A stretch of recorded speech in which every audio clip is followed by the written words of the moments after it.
Buen día, apreciados estudiantes. Mi nombre es Kelly Vergara, administradora de empresas, y hoy les voy a presentar los temas correspondientes a la segunda unidad de conocimiento de la administración de la producción, y estos son: 1. Capacidad de producción. 2. Iniciación de un proyecto. 3. Planificación de un proyecto. La capacidad de producción. Se entiende por capacidad de producción como el porcentaje máximo de producción de un proceso, valga la redundancia. Hay varios tipos de capacidad de producción, y estos son: capacidad de diseño, que significa que es el máximo posible de producción de un proceso; la capacidad efectiva, que es el mayor porcentaje de producción de un proceso; y la capacidad real, que es el porcentaje real de producción de ese proceso, es decir, lo que en realidad está produciendo la empresa actualmente en determinado número de horas o días. En esta parte les muestro las fórmulas de cada uno de los tipos de capacidad de producción: capacidad de diseño, capacidad efectiva y capacidad real, la forma de calcular cada uno de estos.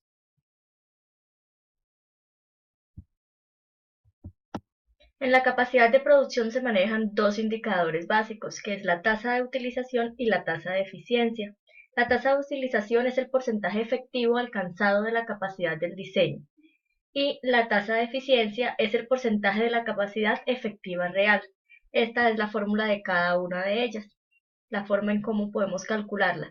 Debemos tener en cuenta que para calcular estas tasas debemos tener ya listas la información de los indicadores anteriores que les mencionaba, es decir, primero debemos tener calculado la capacidad de diseño, la capacidad efectiva, y debemos tener la información de la capacidad real. De lo contrario, no podemos calcular ni la tasa de utilización ni la tasa de eficiencia. Bueno, ahora pasamos al tema de administración de proyectos de producción. Recordemos que esto es como el proceso administrativo, que tiene un proceso de planeación, organización, dirección, control y evaluación. Para este caso aplica igual, excepto que se arranca con una fase que se llama iniciación. Esta fase de iniciación tiene varios pasos. Primero se arranca con la idea o enunciado del trabajo a realizar, luego con el registro de involucrados y luego con el acta del proyecto. Para la idea o enunciado del trabajo a realizar debemos tener en cuenta los objetivos del negocio del proyecto, la descripción del producto o servicio y el contexto en el cual se plantea el proyecto. Para plantear los objetivos de negocios del proyecto debemos tener en cuenta que la redacción de los mismos deben ser tipo SMART, es decir, específicos, medibles, alcanzables, realistas y que se puedan medir o alcanzar en un tiempo determinado.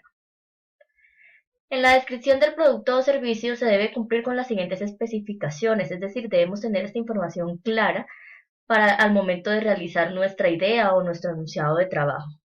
Y es la identificación de las necesidades del cliente, las especificaciones del producto, la generación del concepto, que abarca los mercados metas, las variables de competitividad, las tecnologías usadas, los productos y servicios de competencia y productos y servicios complementarios.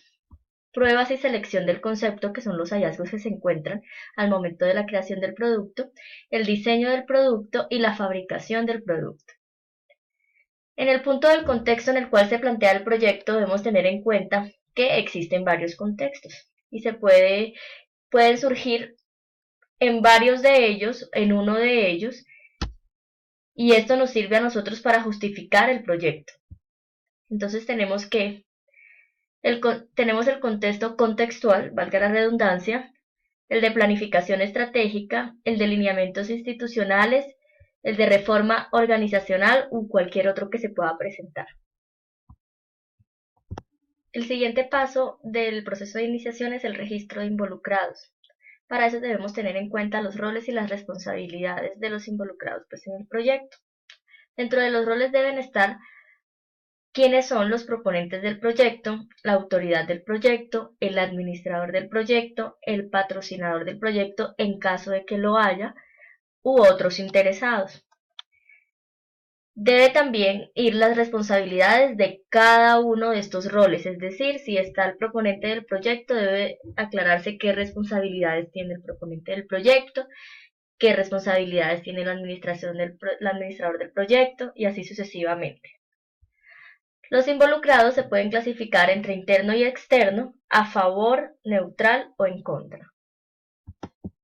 Dentro del registro de involucrados también debemos tener en cuenta la siguiente estructura. Debe ir el nombre del involucrado, la posición o cargo que ocupa dentro de la compañía o en el proyecto y la influencia que éste tiene en el proyecto.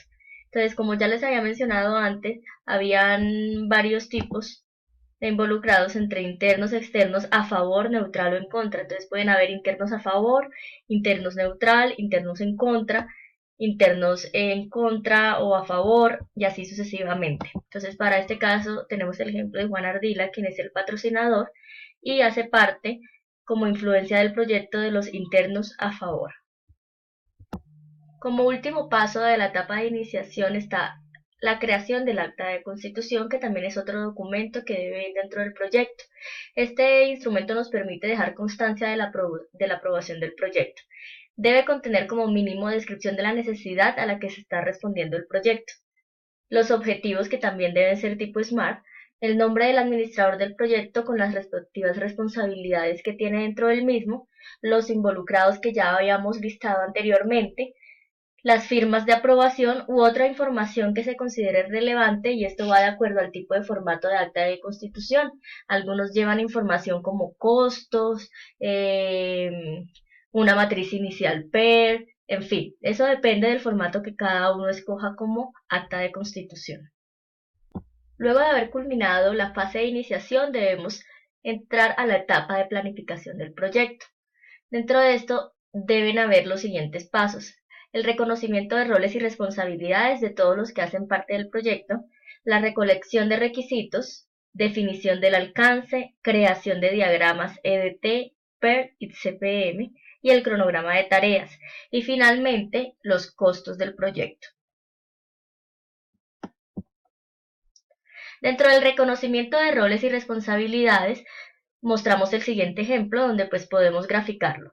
El administrador de proyecto, por ejemplo, realiza los estudios necesarios, redacta y realiza los documentos de los requisitos, los alcances y delimitaciones del proyecto, los diagramas necesarios para llevar a cabo el proyecto, y así sucesivamente con cada uno de los roles. Dentro del proceso de recolección de requisitos, debemos tener en cuenta los requisitos del producto, la fuente y la prioridad. Aquí colocamos un ejemplo de un evento que ofrece como plato principal el osobuco. Entonces, dentro de los requisitos del proyecto ponemos dos. Por ejemplo, el primer requisito es plato principal osobuco. ¿De dónde viene o quién es la fuente? Los anfitriones del evento. ¿Y qué tan prioritario es esto para el proyecto? ¿Alto, bajo o medio? Alto. Las servilletas deben ser de tela. ¿De dónde sacamos esa información? Como referente utilizamos que asistimos a otro evento y vimos que las servilletas de tela eran más bonitas que las servilletas de papel. Entonces colocamos que nuestra referencia es otros eventos y que la prioridad es media porque puede que haya de papel o pueda que haya de tela. Para definir el alcance del proyecto debemos tener en cuenta estos 6 pasos que se deben cumplir en su totalidad. Realmente hay más pasos que van dentro de este proceso de definición de alcance, pero digamos que estos son los primordiales, los que no deben faltar. La justificación, es decir, de por qué se realizará el proyecto, la delimitación, hasta dónde puedo llegar con este proyecto, la metodología que usé, los productos que voy a entregar al final, el criterio de éxito, o sea, lo que se necesita para llevar a cabo el proyecto de manera óptima o satisfactoria, y los factores de éxito, y estos pueden ser internos y también deben haber externos. El diagrama EDT es un gráfico jerárquico en el que se plasman las etapas y metodología del enunciado. Es decir, por ejemplo, vamos a poner un evento que es un matrimonio, y esto tiene varias etapas. Está la ceremonia civil, la ceremonia por la iglesia y la recepción. Dentro de la ceremonia civil hay otros subprocesos que deben ir dentro de este diagrama EDT, como por ejemplo la firma de los testigos, los anillos, el vestido, etc. Dentro de la ceremonia de la iglesia solamente está la ceremonia. Salimos directamente a la recepción, en donde está la fiesta, partimos a la luna de miel, etc. Todo esto debe ir plasmado. Puede utilizarse el método matricial, como en este caso, para poder elaborar el diagrama EDT. Pasamos al diagrama PER, que son una generalización de los diagramas CPM, que son los que sirven para identificar las rutas críticas o cuellos de botella de los procesos. Pero el PER da cabida a las incertidumbres en los tiempos de actividades. Se aplica a través de una red de relaciones de procedencias de los diferentes elementos que componen las actividades y el orden al ejecutarlas. Lo que se busca es identificar la durabilidad de las actividades y determinar si es viable el cumplimiento de las entregas. Evalúa el impacto sobre los cambios en la ejecución y calcula las rutas de trabajo más óptimas. Por favor, es importante que se remitan al material de trabajo que les cargue en la unidad para que puedan saber cómo es un diagrama de PER, la forma de realizarlo y los pasos a seguir y qué significan las procedencias. Finalmente, pasamos a la administración de los costos. Para el proceso de costos del proyecto se deben llevar a cabo la realización de los siguientes ítems.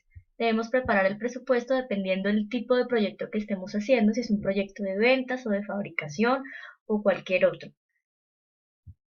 Establecimiento de los costos, debemos determinar de todos los costos que hayamos encontrado en el proyecto, cuáles son fijos, cuáles son variables, cuáles diferenciales y cuáles son los costos totales. Debemos elaborar el flujo de caja. El insumo para elaborar ese flujo de caja es el balance general y el estado de resultados.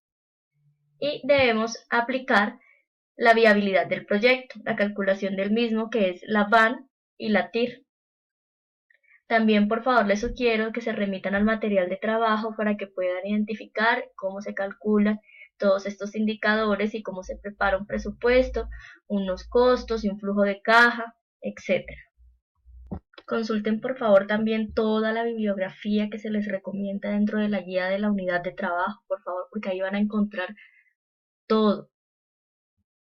Les agradezco, por favor, consulten todo lo que se les sube, los links, los videos, las herramientas web. Esto les va a ayudar muchísimo para que puedan solucionar toda la unidad. Muchas gracias por su apreciado tiempo. Espero todo el material, pues como les informé, les sirva de gran ayuda e insumo para que puedan terminarla con éxito y puedan culminar todas sus actividades de manera satisfactoria. Hasta pronto.